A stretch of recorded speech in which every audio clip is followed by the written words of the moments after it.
Assalamualaikum warahmatullahi wabarakatuh. Perkenalkan, nama saya Nurjana dari kelompok Spektre. Di sini saya akan membahas tentang organisasi dan manajemen waktu. Definisi organisasi telah banyak ditemukan oleh para ahli baik dari dalam maupun luar negeri. Secara garis besar, pengertian dan definisi organisasi adalah suatu kelompok terdiri atas dua atau lebih orang yang saling bekerja sama untuk mencapai tujuan tertentu secara bersamaan. Organisasi adalah suatu kesatuan atau susunan yang terdiri atas orang-orang dalam perkumpulan untuk mencapai tujuan bersama. Contohnya seperti sekelompok orang yang bekerja sama, layaknya dan pengetahuan seseorang. Tujuan dibangunnya organisasi secara umum adalah untuk mencapai atau merelasikan keinginan atau cita-cita bersama dari tiap anggota organisasi untuk mendapatkan keuntungan dan keberhasilan dari tujuan organisasi, serta untuk mengatasi terbatasnya kemandirian dan kemampuan pribadi untuk mencapai tujuan bersama. Dan di sini ada manajemen waktu, yaitu tips cara manajemen waktu secara eksekutif, yaitu belajar mengatur waktu secara efisien juga membutuhkan waktu dan proses. Berikut ini ada tips agar manajemen waktu kamu lebih efektif. 1.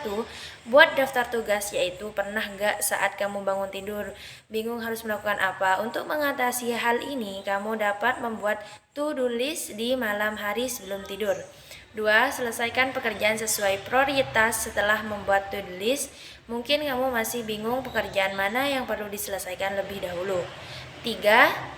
Tetapkan batas waktu untuk menyelesaikan setiap tugas agar kamu dapat bekerja dengan lebih fokus dan disiplin.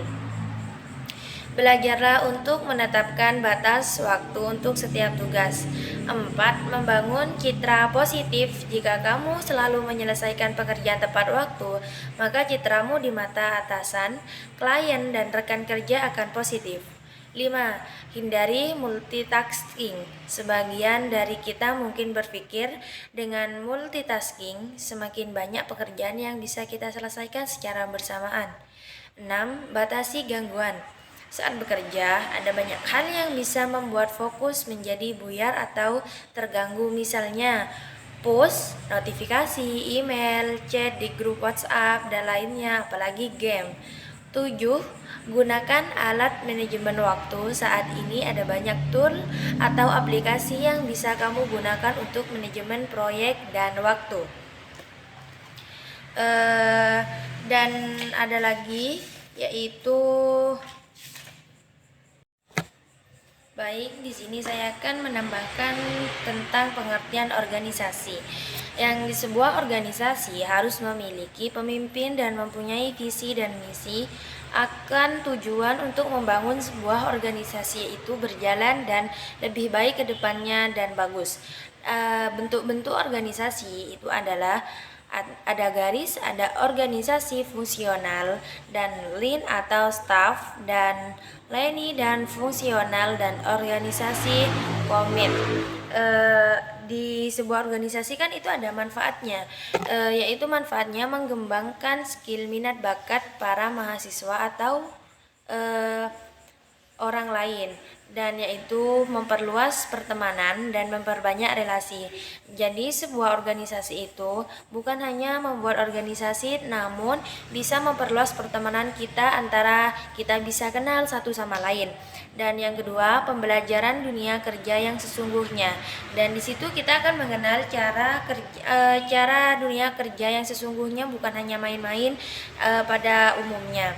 Dan yang ketiga, yaitu pembentukan karakter seseorang.